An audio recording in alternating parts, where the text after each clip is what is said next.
దేవుని పరిశుద్ధ నామమునకు మహిమ కలుగునుగాక. ప్రియ దేవుని బిడ్డలారా, ప్రభు కృపలో మరి యొక్క అంశంతో మీ ముందుకు రావటానికి ప్రభు ఇచ్చిన ఈ సమయాన్ని బట్టి మరి నేను దేవుణ్ణి స్తుతిస్తున్నాను. ముందుగా మనము పరిశుద్ధ గ్రంథము చదువుకొని మరి ఈ దిన అంశంలోనికి వెళ్దాము. లూకా సువార్త 15వ అధ్యాయం 11వ వచనము నుండి 23 వరకు చదువుకుందాం. మరియు ఆయన ఇట్లనెను, ఒక మనుష్యునికి 2 కుమారులుండిరి. వారిలో చిన్నవాడు, తండ్రి, ఆస్తిలో నాకు వచ్చు భాగమిమ్మని తన తండ్రిని అడుగగా, అతడు వారికి తన ఆస్తిని పంచిపెట్టెను. కొన్ని దినములైన తరువాత ఆ చిన్న కుమారుడు సమస్తమును కూర్చుకొని దూరదేశమునకు ప్రయాణమైపోయి అచ్చట తన ఆస్తిని దుర్వ్యాపారము వలన పాడు చేసెను. అదంతయు ఖర్చు చేసిన తరువాత ఆ దేశమందు గొప్ప కరువు రాగా వాడు ఇబ్బంది పడసాగి వెళ్ళి ఆ దేశస్థులలో ఒకని చెంత చేరెను. అతడు పందులను మేపుటకు తన పొలములోనికి వానిని పంపెను. వాడు పందులు తిను పొట్టుతో తన కడుపు నింపుకొన ఆశపడెను గాని ఎవడునో వానికేమీ ఇయ్యలేదు. అయితే బుద్ధి వచ్చినప్పుడు వాడు, నా తండ్రి యొద్ద ఎంతోమంది కూలివాండ్రకు అన్నము సమృద్ధిగా ఉన్నది, నేనైతే ఇక్కడ ఆకలికి చచ్చిపోవచ్చున్నాను. నేను లేచి నా తండ్రి యొద్దకు వెళ్ళి, మరియు తండ్రి, నేను పరలోకమునకు విరోధముగాను నీ ఎదుటను పాపము చేసి తిని ఇక మీదట నీ కుమారుడనని అనిపించుకొనుటకు యోగ్యుడను కాను. నన్ను నీ కూలి వారిలో ఒకనిగా పెట్టుకొనమని అతనితో చెప్పుదుననుకొని లేచి తండ్రి యొద్దకు వచ్చెను. వాడింకా దూరముగా ఉన్నప్పుడు తండ్రి వానిని చూచి కనికరపడి పరిగెత్తి వాని మెడ మీద పడి ముద్దు పెట్టుకొనెను. అప్పుడు ఆ కుమారుడు అతనితో, తండ్రి, నేను పరలోకమునకు విరోధముగా నీ ఎదుటను పాపము చేసి తిని ఇక మీదట నీ కుమారుడనని అనిపించుకొనుటకు యోగ్యుడను కాననెను. అయితే తండ్రి తన దాసులను చూచి ప్రశస్త వస్త్రము త్వరగా తెచ్చి వీనికి కట్టి వీని చేతికి ఉంగరము పెట్టి పాదములకు చెప్పులు తొడిగించుడి, క్రొవ్విన దూడను తెచ్చి వధించుడి, మనము తిని సంతోషపడుదుము. ఈ నా కుమారుడు చనిపోయి మరలా బ్రతికెను, తప్పిపోయి దొరికెనని చెప్పెను. అంతటా వారు సంతోషపడసాగిరి. చిన్న ప్రార్థన చేద్దామండి. ప్రభు తన వాక్యమును ఆశీర్వదించునుగాక. కృపగల దేవ, దయగలిగిన మా యేసయ్య, నీ పరిశుద్ధ నామానికి స్తుతి స్తోత్రాలు చెల్లిస్తున్నాం. ప్రభా, ఇదిగో నాయన, నీ కృపలో నీ బిడల మధ్య నీ వాక్యాన్ని మోసుకొని రావటానికి, లేకపోతే నాయన ఇదిగో ఈ యొక్క దీన ఘటాన్ని నువ్వు వాడుకొని ప్రభా నీ సిలువ చాటున మరుగుపరుచుకొని నీ ప్రజలకు నాయన ఇదిగో ప్రభా ఒక బోరగా నన్ను వాడుకొని నీవే నీ ప్రజలతో మాట్లాడమని ప్రార్థన చేస్తున్నాను. ప్రభా, ఈ వాక్యము నాయన ఎవరి కోసమైతే ముందుగా మీరు సిద్ధపాటు చేశారో వారి హృదయాలలో గోడకు నాయన మేకును దిగగొట్టినప్పుడు ఎంత స్ట్రాంగ్గా కొడితే అది బిగిసి ఉంటుందో అలాగే నాయన ఈ వాక్యము వారి హృదయాలలో నిలుచుటకు సహాయం చేయండి. నాయనా, నీ ఆత్మ సన్నిధి ఇక్కడ ఉంచు నాయన. ఒక్కసారి నాయన మీరు మా మధ్యకు రండి. ఆయన నేను రంగం మీదకి ఆహ్వానిస్తున్నాం ప్రభా. ఎందుకంటే నా మాటలు నాయన నా వ్యక్తిగతంగా నేను మాట్లాడితే ప్రయోజనం లేదు ప్రభా. ఈ కాలపు వర్తమానికునిగా ప్రవక్తగా మా మధ్యకు పంపినటువంటి నీ దాసుడు ఆయన ఈ కాలపు ప్రవక్త ద్వారా నాయన నీవు ఏదైతే పలికించావో నాయన దానిని ఈ సమయాన నీ పరిశుద్ధాత్మ ద్వారా పంచి నీ బిడ్డలకు నాయన మీరు ఇవ్వమని ప్రార్థిస్తున్నాను. కృపతో జ్ఞాపకం చేసుకోమని క్రీస్తు యేసు అను నీ నామములో ప్రభా ఈ సమస్తమును నీకు అప్పగిస్తూ ఆయన సమస్తము నీ ఆధీనంలో ఉంచుకొనమని వేడుకుంటూ యేసు క్రీస్తు నామమున అడుగుచున్నాము. ఆమెన్. ప్రియ దేవుని బిడ్డలారా, 1950వ సంవత్సరము ఆగస్టు నెల 27న ఓహియోలో ఉన్నటువంటి క్లీవ్లాండ్లో మన ప్రశస్త సహోదరులు మరి కాలపు ప్రవక్త అయిన బ్రెన్హామ్ గారు ప్రసంగించిన తప్పిపోయిన వాడు అను అంశంలో నుండి కొన్ని ప్రాముఖ్యమైన విషయాలతో ఈ చిన్న ప్రసంగాన్ని మీ కొరకు సిద్ధపరచడానికి పరిశుద్ధాత్మ మరి సహాయం చేసి ఉన్నాడు. కాబట్టి ఏ రీతిగా ప్రభువు నడిపిస్తాడో ఆ రీతిగానే మనం ముందుకు సాగుదాము. దేవునికి స్తోత్రం కలుగునుగాక. కాబట్టి మరి ఈ లేఖనము మనకి ఇంచుమించుగా కొన్ని సంవత్సరాల క్రితము ప్రవక్త ద్వారా దేవుడు మాట్లాడాడు. తిరిగి మన ఎదలోనికి పరిశుద్ధాత్మ మళ్ళా ఆ వాక్యాన్ని ఫ్రెష్గా తాజాగా మరి ఈ కాలానికి ఈ పరిస్థితులకు అనుగుణంగా దేవుడు మరి తన పరిశుద్ధాత్మ చేత మనతో మాట్లాడతాడని మరి మనము నమ్ముచున్నాం. కాబట్టి ఎందుకంటే ఆయన మనకి విషదపరచకపోతే మనమేమి కూడా చేయలేం. కాబట్టి మరి సమయాన్ని మనము దేవునికి అప్పగించుకొని మరి అందులో కొన్ని ప్రాముఖ్య విషయాలతో మనం ముందుకు సాగిపోదాం. Praise the lord. ప్రియమైన దేవుని బిడ్డలారా, ప్రభువు బైబిల్లో మనం చూస్తే ఆ నూతన నిబంధనలో ప్రభు కార్యాలు మనం చూస్తే అనేక ఉపమానాలు ఆయన మరి తన ప్రసంగాలలో ఉపయోగించాడు. కాబట్టి అవి ఎంతో ప్రాముఖ్యమైనవండి. దేవునికి స్తుతి కలుగునుగాక. ఇక్కడ మనం చూస్తే ఇక్కడ ఈ ఉపమానాన్ని ఆయన చెప్పుచూ ఉన్నప్పుడు ఆయన తప్పిపోయిన వాని పట్ల ప్రతి ఉపమానము వెనకాల దయచేసి వినండి, ఆయన హృదయం మనం చూడగలుగుతాం. వధువు యొక్క ప్రత్యేకత ఏంటంటే ఆమె వాక్యము యొక్క ఆ హృదయాన్ని అనగా క్రీస్తు హృదయాన్ని ఎరిగి ఉంటుందండి. దేవునికి స్తోత్రం. కాబట్టి ఇతరులకు అది అర్థం కాదు, కానీ ఒక్క వధువు మాత్రమే ఆయన మనస్సు ఏంటో చదవగలదు, అర్థం చేసుకోగలదు. ప్రభువుకి స్తుతి కలుగును గాక.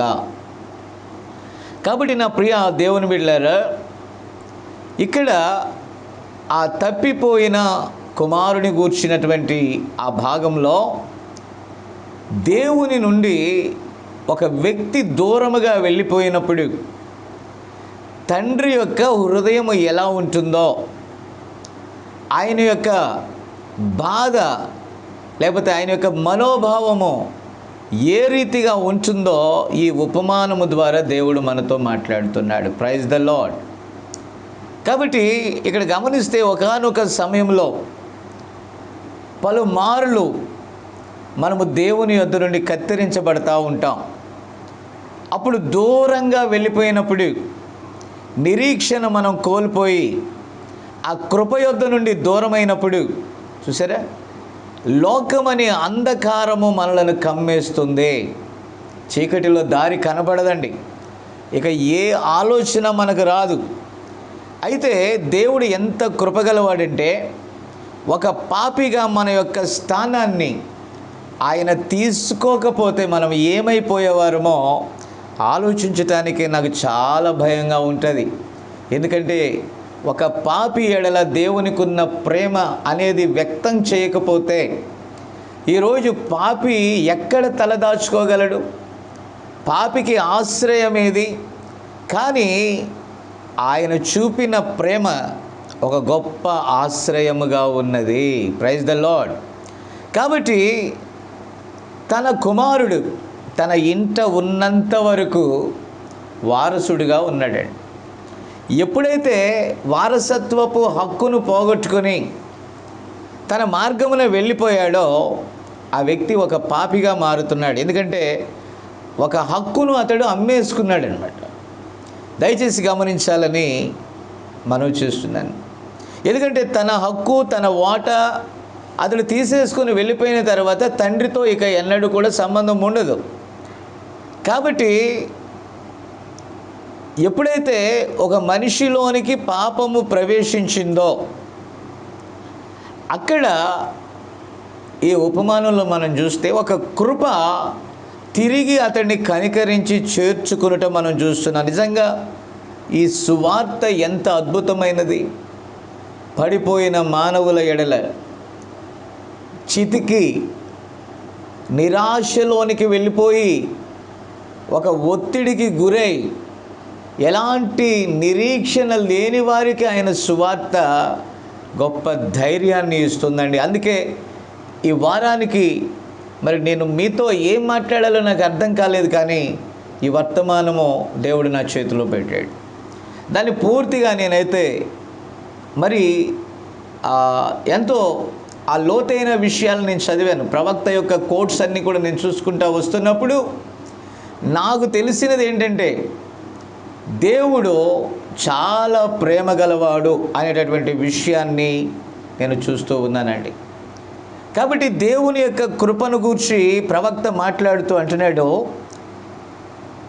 నీ దగ్గర ఒక్క పైసా లేకపోయినను నిన్ను అంటి పెట్టుకొని ఉండేటటువంటి ఒక స్నేహితుడు ఉన్నాడు, ఆయనే ప్రభువైన యేసుక్రీస్తు అని ప్రవక్త చెప్తున్నాడు.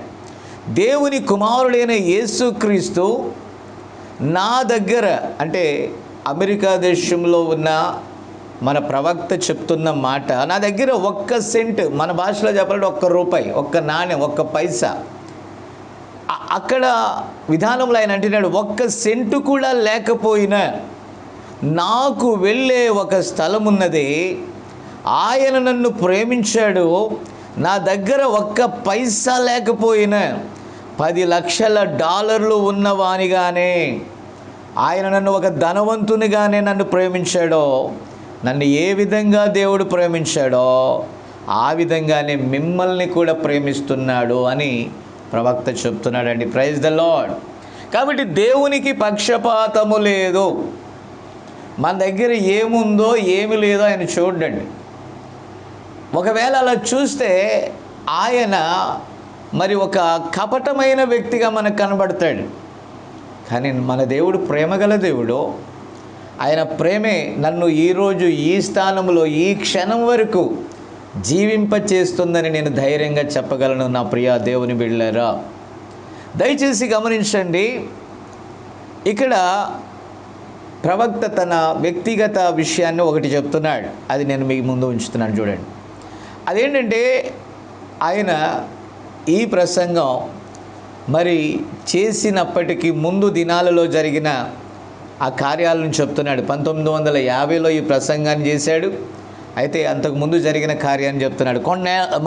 కొన్ని సంవత్సరాల క్రితం నేను ఆసుపత్రిలో ఉన్నాను. ఒకరోజు అడుగగలిగిన అత్యుత్తమ వైద్యులకు చూపించుకున్నారంట.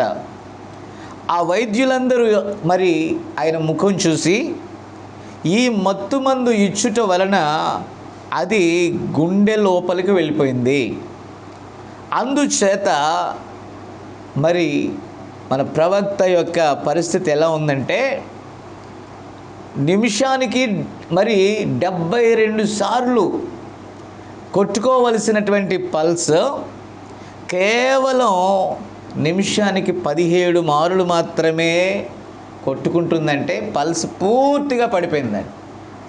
పూర్తిగా పడిపోయింది. చూసారా?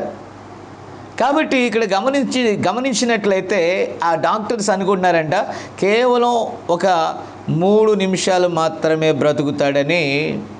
గమనించారా? తన తండ్రితో చెప్పాడంట. కాబట్టి ఇలాంటి స్థితిలో ఉన్నప్పుడు ప్రవక్త ఆలోచిస్తున్నాడు, అయ్యో నా పరిస్థితి ఏంటని. ఆయన పాపాలన్నీ కూడా ముందుగా వచ్చి నిలబడ్డాయంట.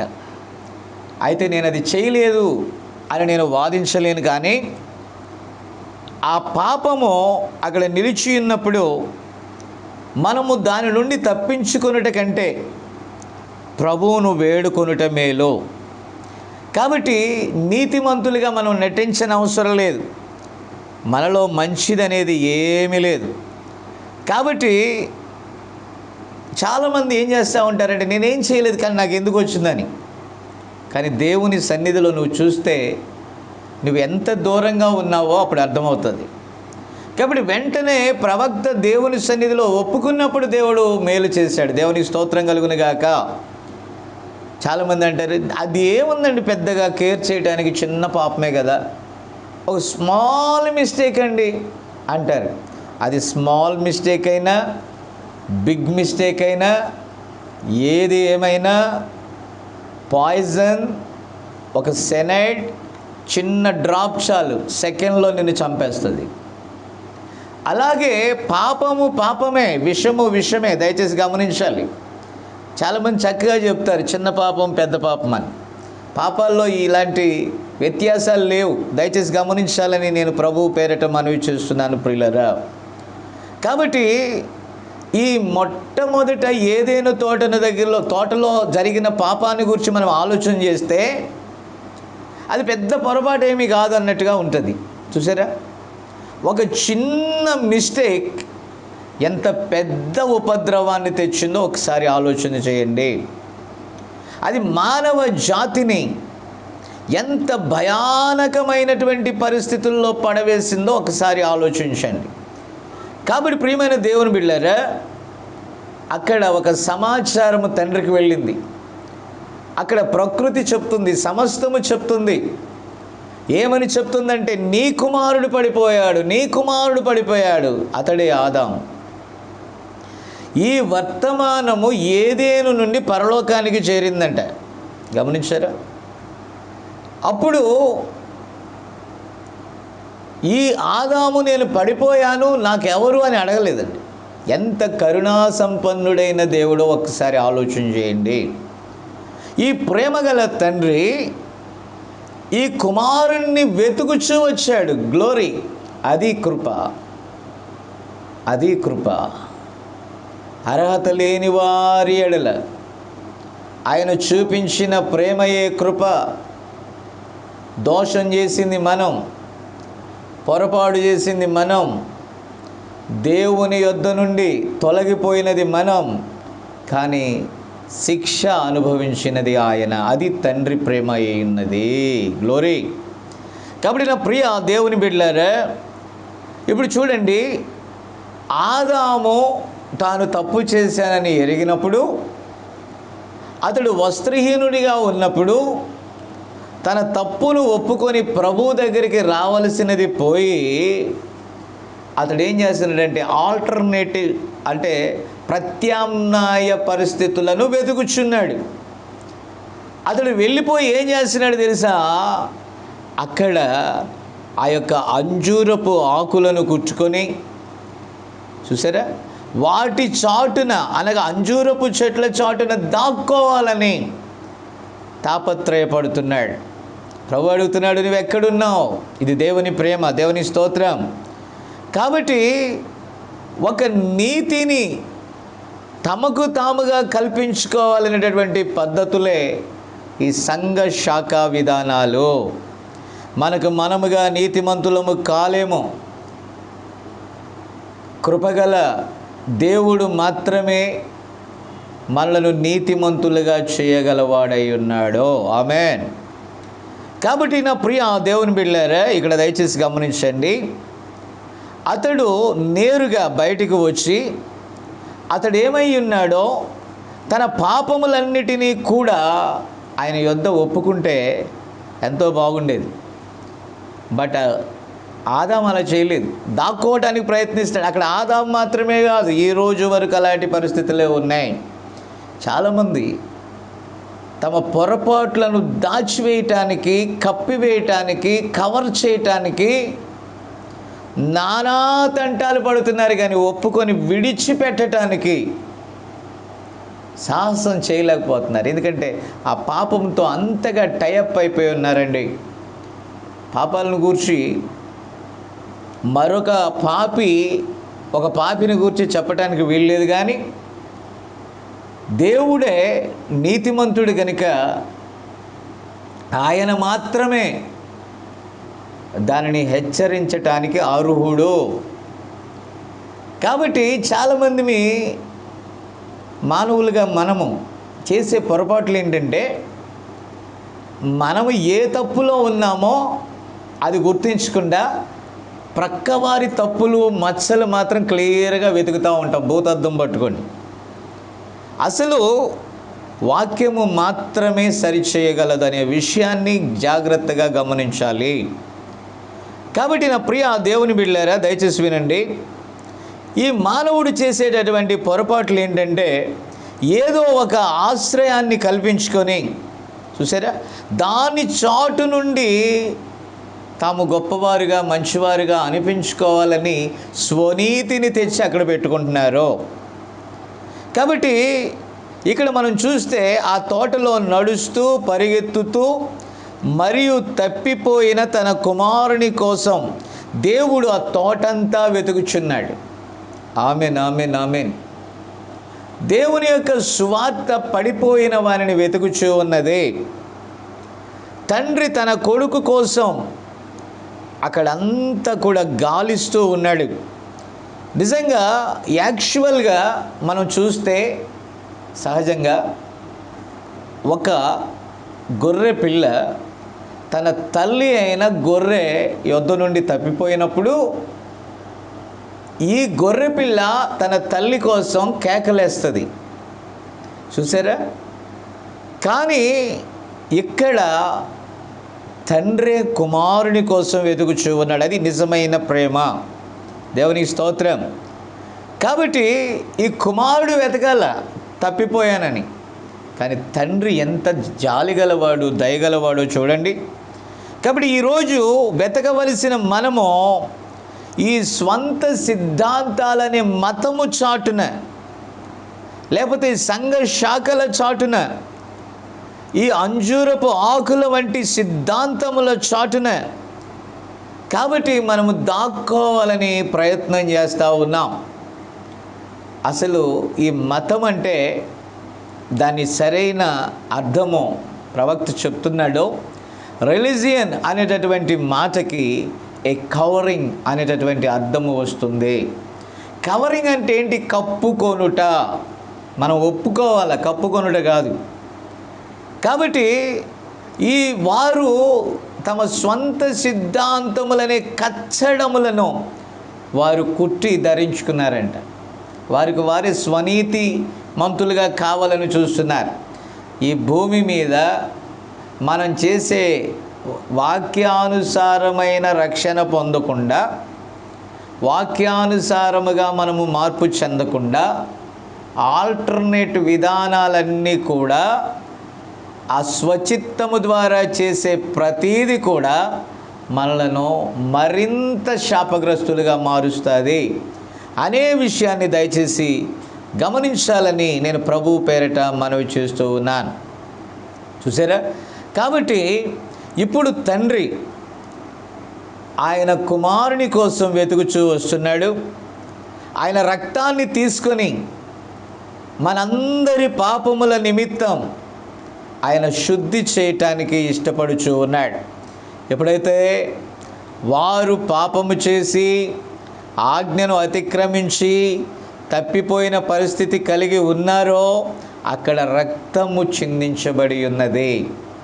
రెండు ప్రాణులు తమ ప్రాణ త్యాగం చేసి, విన్నారా, వారిని కప్పితేనే ఆ రక్తముతో తడిచిన ఆ యొక్క చర్మపు చొక్కాయలు వారికి ఉంటేనే దేవుని వద్దకు రావటానికి వారికి పర్మిషన్ ఉంటుంది.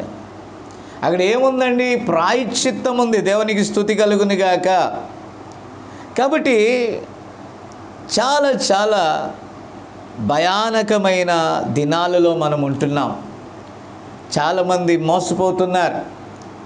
ఇతరులను చూసి, ఇతర సంఘ శాఖలను చూసి ఇలా ఉంటే చాలు, దేవుడు మనల్ని మెచ్చుకుంటాడు, మనం కూడా ఆయన పనే చేస్తున్నాం కదా, ఆయనకి కష్టం పెట్టకుండా మనమే ఆకులు తయారు చేసుకొని కుట్టుకున్నాం. విన్నారా? మనకు మనమే చేసుకున్నాం. ఆనాడు కయ్యూను కూడా దేవునికి ఇష్టం లేని బలి ఇచ్చాడు. అయితే హేబేలు చేసినటువంటి ఆ కార్యాన్ని దేవుడు అంగీకరించాడు. ఎందుకంటే రక్తము లేకుండా ప్రాయశ్చిత్తం లేదు. కంపల్సరీ అక్కడ బలియాగం ఉండాలి. దేవుని స్తోత్రం. ఈరోజు నిజమైన బలియాగం సర్వసత్యమైన వాక్యమును అంగీకరించుటయే. Praise the lord. కాబట్టి ఇక్కడ మనం గమనిస్తే దేవుడు ఆదామును మరియు వారిని అనగా హవ్వను కలుసుకునేటప్పుడు వారు వారి సొంత మతాన్ని తయారు చేసుకున్నారు. కాబట్టి ప్రియమైన దేవుని బిడ్డలారా, తయారు చేసుకుని వాళ్ళు ఏమంటారు తెలుసా? మేము ఎంత స్ట్రాంగ్ మెథడ్స్ కలిగి ఉన్నామో తెలుసా? ప్రవక్త అంటున్నాడు, అంటే ట్రాన్స్లేషన్ చేసినప్పుడు తెలుగులో బంగారు చట్టాలు అంటాయి, గోల్డెన్ మెథడ్స్. కాబట్టి ఆ బంగారు పద్ధతులు, బంగారు చట్టాలు వారు అలాగ నిర్మాణం చేసుకున్నారంట. కానీ ప్రియులారా, ఒక వ్యక్తి దేవుని రాజ్యములోనికి ప్రవేశించాలంటే ఖచ్చితంగా తిరిగి జన్మించాలి, తన పాపమును ఒప్పుకోవాలి. ఈ బంగారు చట్టాలు లేకపోతే ఈ యొక్క పద్ధతులు మనల్ని రక్షింపలేవు. అవన్నీ కూడా మీరు పండుగలు చేయండి, దేవుడు ఆనందిస్తాడని చెప్తాయి. మీరు చర్చిలో సభ్యులైతే చాలు, ఇంకా మీకు ఏమి కూడా అవసరం లేదని చెప్తాయి. ఆ రీతిగా మీరు ఉంటే సరిపోతుంది, డోంట్ వరీ అని చెప్తాయి. బట్ వన్ థింగ్, అసలు సంగతి గమనించండి, నువ్వెన్నడూ కూడా ఆ అంజూరపు ఆకుల వలన రక్షణ పొందలేవు. నీ స్వంత పద్ధతులు, స్వంత కార్యాలు. చాలామంది ఒకటే చెప్తారు. ఏమని చెప్తారంటే, మీరు చర్చి సభ్యులైతే చాలండి, ఫినిష్, మీ పని అంతా అయిపోయిందని. ఏం అవ్వలేదండి. ప్రతివాడు వాక్యంతో ఉదక స్నానం చేయాలి. ఈ వాక్యము నీలోని అన్ని విషయాలను బట్టబయలు చేస్తుంది. అప్పుడు దాన్ని ఒప్పుకోవాలా, వాక్యమును నువ్వు అంగీకరించాలి, కలిగి ఉండాలి. హల్లెలూయా. అలా లేని నాడు నువ్వు ఎంతకాలము చర్చి సభ్యుడివైనా, ఎంత పాత విశ్వాసివైనా, ఎన్ని సంవత్సరాల తరబడి నువ్వు మందిరాలకు వెళ్తున్నా, యు ఆర్ ఎ సిన్నర్, నువ్వు ఒక పాపివే. కాబట్టి పాపుల్లో మళ్ళీ కేటగిరీలు లేవు. మంచి పాపి, చెడ్డ పాపిని. చర్చికి వెళ్ళే పాపి, చర్చికి వెళ్ళని పాపి. చర్చికి వెళ్ళని పాపి అయినా ఒకటే, చర్చికి వెళ్ళిన పాపి అయినా ఒకటే. Sinner, almost you are sinner, that's all. Good sinner, bad sinner లేదు ఇక్కడ. కాబట్టి పిల్లరా, వాక్య వ్యతిరేకమైన ప్రతిదీ పాపమే, ప్రతి అవిశ్వాసము పాపమే. కాబట్టి దేవుడు ఆ పాపిని వెతుకుతున్నాడు. ఆనాడు ఏదేను తోటలో వెతికిన దేవుడు ఈనాడు మనుషులు పొరపాటు చేస్తూ ఉంటారు. ఎందుకంటే ఈ దేహంలో ఉన్నంత వరకు పడిపోయే అవకాశాలు అధికంగా ఉంటాయి. అయితే పడిపోయాక ఆ డ్రైన్లో గొర్రె పడితే, ఆ గొర్రె పిల్ల పడితే అది బయటికి రావటానికి చాలా ప్రయత్నం చేస్తుంది, గ్లోరీ. అదే కడగబడిన పంది మరలా వెళ్ళి డ్రైన్లో పడింది అనుకోండి, అదేం చేస్తుందో తెలుసా? అక్కడ హాయిగా ఉన్నదని చెప్పేసి అక్కడే ఉండిపోతాడు, బయటికి రాదు. ఇంకెన్ని వాక్యాలు విన్నా అది రాదు. అందుకే పేతురు అంటాడు, కడుగబడిన పంది బురదలోనికి వెళ్ళినట్టు. అలాగే కుక్క తిరిగి తన వాంతిని తిన్నట్టుగా. చూసారా? అంటే మరలా వెనుకకు వెళ్ళావంటే ముందుకు సాగలేవు. ఒకవేళ నీవు దేవుని బీజమైతే, నేను ఒకటే చెప్తున్నాను, మనము వాక్య సంబంధులమైతే, సత్య సంబంధులమైతే ఖచ్చితంగా వాక్యానికి విరోధమైన దాన్ని ఎల్లప్పుడూ మనం అసహించుకుంటానే ఉండాలి. అది ఎంత ప్రియమైనదైనా, అది ఎంత ఇష్టమైనదైనా ఖచ్చితంగా మనము దాన్ని అసహించుకోవాలి. మన ప్రవక్త చెప్పాడు ఒక మాట, దయచేసి వినండి. 3 విషయాల్లో పడిపోయే అవకాశాలు చెప్పాడండి, సేవకులైనా విశ్వాసులైనా ఎవరైనా సరే. అదేంటంటే women, wealth and population. WWP. కాబట్టి ఇక్కడ దయచేసి గమనించినట్లయితే నిజంగా చాలామంది సాతానుడు స్త్రీని బలహీనమైన ఘటముగా తయారు చేశాడు. ఆమె ఎంత వేగంగా పడగలదో ఆమె పడిపోద్ది అంటారు. ఆమె పడటం కాదు, పడవేయగలదు అనేటటువంటి విషయాన్ని చాలామంది మర్చిపోతున్నారు. నిజంగా ఈ ప్రపంచంలో చాలా ఆకర్షణీయమైనటువంటి అనేకమైన వాటిని మనకు చూపించిన దాన్ని ఏమంటామంటే good good good good good అంటాం. చాలా బాగుంది, చాలా బాగుంది అంటాం. కానీ ఒక స్త్రీని వాటి మధ్యకు తీసుకెళ్తే మిగతా అందమైన వస్తువులన్నీ కూడా, ఆ పూల తోటలన్నీ కూడా, లేకపోతే నిన్ను ఆకర్షించేవన్నీ కూడా వెలవెలపోతాయి. ఆ సుందరమైన స్త్రీయే మిగతా వాటికంటే ఆకర్షణీయంగా ఉంటుంది. సాతానుడు దానిని అలాగున చేశాడు. ఆ ప్రత్యుత్పత్తిని సాతానుడు ఆకర్షణీయంగా మార్చేశాడు. ఏమన్నాడు తెలుసా? నిన్ను ఒక దేవత అంటే ఆరాధింపదగిన దానిగా, వర్షిప్ చేసేదానిగా, పొగడదగిన దానిగా నిన్ను మారుస్తున్నాను అని సాతాను మాట విన్నందుకు సాతానుడు రిటర్న్ గిఫ్ట్ అది ఇచ్చాడండి. దాని ద్వారా ఆమెను ఆనాటి నుండి ఈనాటి వరకు ఆ స్త్రీని సంఘములో వాడుకొనుచు అనేకులైన తాను నిలుచున్నానని తలంచుచున్న వారినెందరినో అది కుప్పకూల్చింది. ముందుగా అది పాపమని నువ్వు ఎరిగాక దాని యొద్ద నుండి పారిపోవటానికి యేసేబు వంటి ఆత్మ నీలో పనిచేయాలి. గ్లోరీ. కాబట్టి మొదటి బలహీనత అది, దాన్ని జయించాలి. రెండవది నా ప్రియ సహోదరి సహోదరులారా, అదేంటో తెలుసా? సంపద, ధన భోగములు. బైబిల్ క్లారిటీగా చెప్తుంది.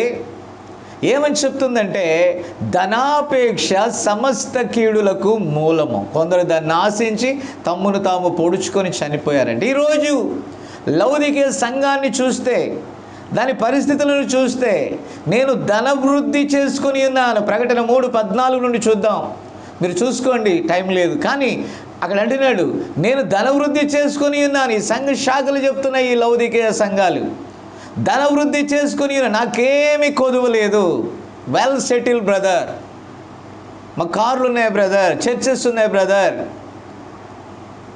ఆ డూప్లెక్స్ హౌస్లు ఉన్నాయి బ్రదర్.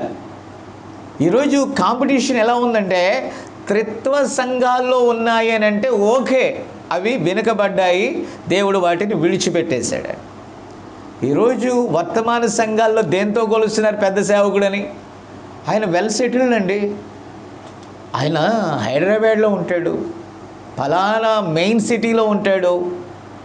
వాళ్ళ పిల్లలు డాక్టర్స్ అండి, లాయర్స్ అండి, సాఫ్ట్వేర్స్ అండి, అమెరికాలో ఉంటారండి, లండన్లో ఉంటారండి, ఇంకొక దేశంలో ఉంటారండి, పలానా దేశాల్లో ఉంటారండి. ఎవడికి కావాలండి? పరలోకంలో ఉంటారో లేదో చూసుకోండి కొంచెం. ఈరోజు ఈ గొప్ప ధనాలు, ఈ ఇప్పుడు ధనము పెరిగినప్పుడే పాపులారిటీ పెరుగుద్ది. ఈరోజు పాపులారిటీకి ధనానికి చాలా కనెక్షన్ ఉందండి. నేను ఒక చర్చిలో ప్రసంగం చేస్తే చెప్పే, పలానా దైవ సేవకులు నన్ను ఆహ్వానించారు. ప్రభు కృపలో మరి నేను ఈ సందర్భంలో అనకూడదేమో, ఎందుకంటే నేను గర్విష్ఠిగా ఉండకూడదని నేను ఎంతో జాగ్రత్త పడుతున్నాను. ప్రభువు ఆయన నన్ను ప్రేమించి అనేక సంవత్సరాలు కష్టపడి ప్రభు సేవ చేస్తే ఈఎంఐ కడుతూ ప్రతి నెల కొంత అమౌంట్ కొద్దిగా చర్చి మెంబర్స్ కానీ, మేము కానీ, కుటుంబం కానీ ఆ ఈఎంఐ కట్టి ఒక చిన్న కారు తీసుకున్నాం. కాబట్టి ఆ కారులో నేను అక్కడికి వెళ్ళుచున్నాను, ఇట్స్ ఓకే.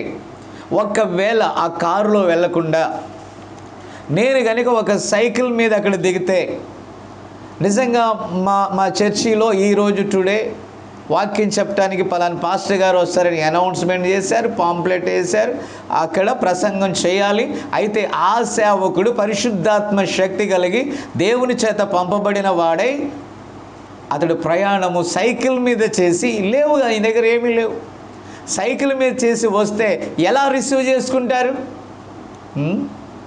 క్వశ్చన్ ఏం లేదండి. అక్కడ సైలెంట్ అయింది, ఈ వాక్యం వింటున్న మీరు సైలెంట్ అవుతారని నేను నమ్మగలను. ఎస్, ఎందుకంటే పరిశుద్ధాత్మను చూడట్లేదు, దేవుని వాక్యాన్ని చూడట్లేదు, పై విషయాలు చూస్తున్నారు. ఇప్పుడు అక్కడే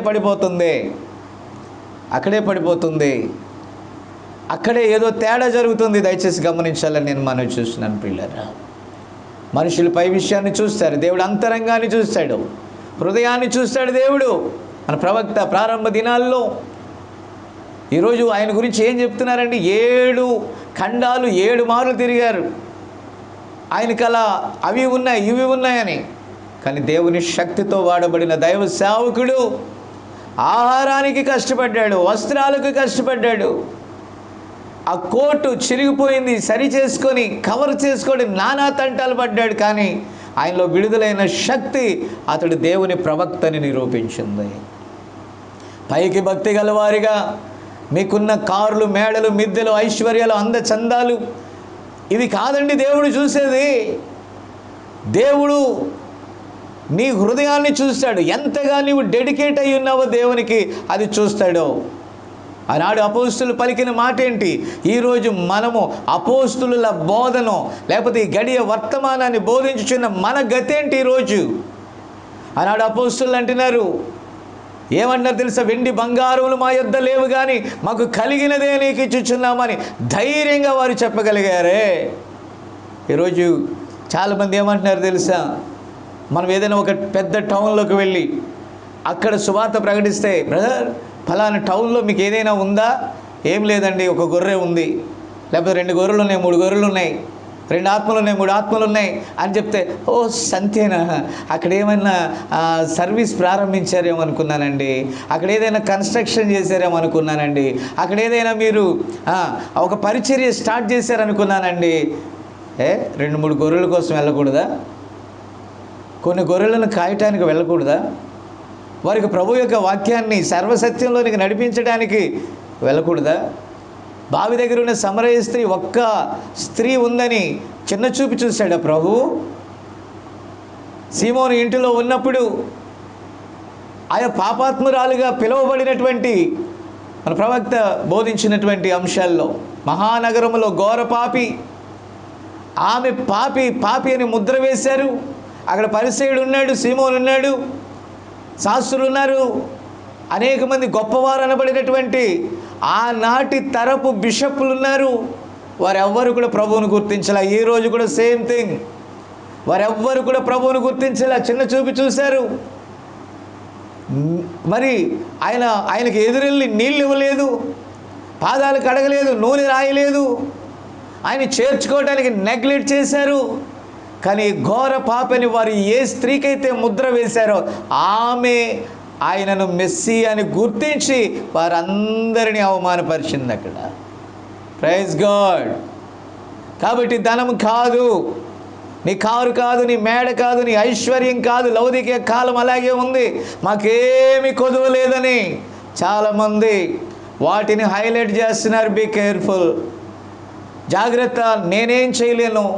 కానీ పరిశుద్ధాత్మ దుఃఖపడుతుందేమో ఒక్కసారి చూడండి. హల్లెలూయా. కాబట్టి మూడవది పాపులారిటీ, పేరు ప్రఖ్యాతులు. దేవుడు, ఇందాక నేను చెప్పిన ప్రవక్త యొక్క సాక్ష్యం, నా దగ్గర సెంట్ కూడా, ₹1 కూడా లేకపోయినా $10 లక్షల ఉన్నవాని వలె దేవుడు నన్ను ప్రేమించాడు. ఆమేన్. ఒక కోటీశ్వరుని వలె చూశాడు ఆయన అంటున్నాడు. ఓ గాడ్, హల్లెలూయా. కాబట్టి ప్రియమైన దేవుని బిడ్డలారా, ఈరోజు నీకు పరిశుద్ధాత్మ ఉంటే పై విషయాలు ఎన్నడూ కూడా నువ్వు బేరీజు వేయవో. నీ ఇంటర్నల్ పర్సనాలిటీ, అంతరంగ స్వభావాన్ని బట్టి నీకు దైవిక వివేకము ఉంటే దానిని బట్టి నువ్వు ప్రేమించగలుగుతావు. దేవునికి స్తుతి కలుగును గాక. ఆమేన్. కాబట్టి నా ప్రియ దేవుని బిడ్డలారా, ఈ పాపులారిటీ, ఇంటర్నేషనల్ స్పీకర్స్, అంతర్జాతీయ వర్తమానికులు. ఏమండి, ఆ రోజు ఆ కెరూబు హెస్కేలు 28లో మనం చూడగలుగుతాం. దానికి ఎప్పుడైతే దాని సౌందర్యములు చూసుకొని, తన తేజస్సు చూసుకొని, తన పేరు ప్రఖ్యాతులు చూసుకుందో కుప్ప కూలిపోయింది. ఎందుకంటే ఆటోమేటిక్గా ఒక గర్వం వచ్చేసిందండి. ప్రభువు ఆయన తన్ను తాను రిక్తునిగా చేసుకున్నాడు. ఆయన శిష్యుల యొక్క మురికి పాదాలు కడిగాడండి. శిష్యుల యొక్క మురికి పాదాలు కడిగాడు. ఆయన కంటే గొప్పవారమా మనం? జాగ్రత్త. ఏదో సాతాను యొక్క క్రియ, మళ్ళా అపవాది యొక్క తంత్రము వర్తమాన సంఘాలలో కనపడుతుంది. మళ్ళా డినామినేషనల్ స్పిరిట్స్ అక్కడ వర్క్ చేస్తున్నాయి. జాగ్రత్త. పాపులారిటీ గ్రూప్స్ పొగిడే వాళ్ళని, కొనియాడే వాళ్ళని సిద్ధపరచుకోవటం, అది సంఘ శాఖా విధానం అండి. సో నా సబ్జెక్ట్ అది కాదు, కానీ ఆత్మావేశంలో దేవుడు అటు నడిపించాడంతే. కాబట్టి వాటి కోసం మనం ప్రాకులాడామా, అక్కడ పడిపోయాం. ఇవన్నీ కూడా కచ్చడాలు. మానవుడు ఏదో తను తాను ఒక గొప్పగా చూపించుకోవడానికి, మంచివాడిగా చూపించుకోవడానికి కప్పుకునే కవరేజ్ ఇదంతా కూడా. దానిని దేవుడు ఇష్టపడడు. ఎప్పుడైతే దేవుని పిల్లలు మిస్టేక్ జరిగాక దిద్దుకోవడానికి ప్రయత్నిస్తారో దేవుడు అక్కడికి ఖచ్చితంగా వస్తాడని, వెతుకుతూ వస్తాడు. పిల్లరా, మనకు బాగా తెలుసు యోనా. దేవుడు నినివేకు వెళ్ళమని చెప్పాడు. దాని వెనకాల పెద్ద చరిత్ర ఉంది. నిజంగా ఇజ్రాయేలీలకు వారికి, ఆ నినివే వారికి ఉన్న వైరం ఏంటో మనకు తెలుసు, ఎందుకు జరిగిందో మనకు తెలుసు. బట్ దేవుడు వెళ్ళమంటే వెళ్ళాలి, అంతే. That's all. కానీ అతడు తర్షీషుకు వెళ్ళినప్పుడు ఆ వాడలో జరిగింది మనకు తెలుసు. ఆ తుఫాను వచ్చిన పరిస్థితి మనకు తెలుసు. మరి యోనాని ఎత్తి సముద్రంలో వేసిన సంగతి మనకు తెలుసు. ఆ యోనాను మరి నశింప చేయకుండా పెద్ద తిమింగలమును దేవుడు పంపి, ఆ తిమింగలము యొక్క కడుపులోనికి ఆ వ్యక్తి చేరిన తర్వాత, ఆ తిమింగలము యొక్క గర్భములో అతడు ప్రార్థన చేసినట్టుగా లేఖనం చెప్తుంది. ఇప్పుడు వెళ్ళి మనం సముద్రంలో ఉరికితే దెబ్బకి చస్తాం, మళ్ళీ అదే తిమింగలం వచ్చి మింగినా చస్తాం. ఎందుకంటే అది యోనా కోసం దేవుడు డిజైన్ చేశాడండి. Praise the lord. ఏ రోజు షడ్రకు మెషకు అబేద్నెగోల వలె నీవు కూడా అగ్నిలోకి వెళ్దాం ఏం కాదని అనుకుంటే, అది వారి కోసం డిజైన్ చేశాడు. నీకు వచ్చే శ్రమ నీకు పెడతాడు. అది నీకోసం డిజైన్ చేయబడింది. అందులోనికి ఇంకొకరు అనుకరించకూడదు. నీవు ట్రై చేస్తే నువ్వు అయిపోతావు. నేను ఇక్కడ చెప్పేటటువంటి విషయం ఏంటంటే, ప్రవక్త చెప్పిన విషయం ఏంటంటే, ఎక్కడికి వెళ్ళినా అక్కడికి దేవుడు వెళ్ళి అక్కడ వారిని బయటికి తీసుకుని వచ్చాడనేటటువంటి విషయాన్ని ప్రవక్త ఇక్కడ చెప్తున్నాడు. Praise the lord. కాబట్టి నా ప్రియ దేవుని బిడ్డలారా, ఎవరైనా సరే ఈరోజు జారిపోయిన పరిస్థితి ఉంటే తప్పక సరి చేసుకోవలసిన ఆవశ్యకత ఉన్నది. కాబట్టి ఇక్కడ తండ్రి ఆస్తిలో ఆ ఇద్దరు కుమారులకి భాగం పంచబడింది. కాబట్టి అక్కడ మనం చూసినట్లయితే పందులు కాపరిగా ఒక వ్యక్తి ఉండటం అనేది హెబ్రీలకు గొర్రెల దొడ్డే తప్ప పందుల దొడ్డి అనేటటువంటిది బహు భయంకరమైన స్థానం అండి. అక్కడ ప్రవక్త అన్నాడు, ఆ తండ్రి తల్లి ఒక వృద్ధ దంపతులు, వారికి ఇద్దరు కుమారులు ఉన్నారు. పెద్దవాడు నమ్మకం గలవాడు, లేకపోతే చక్కగా పని చేసుకునేటటువంటి వాడు. అయితే చిన్నవాడు లోక వ్యవహారాలలో తిరిగేటటువంటి వాడు. కాబట్టి ఆ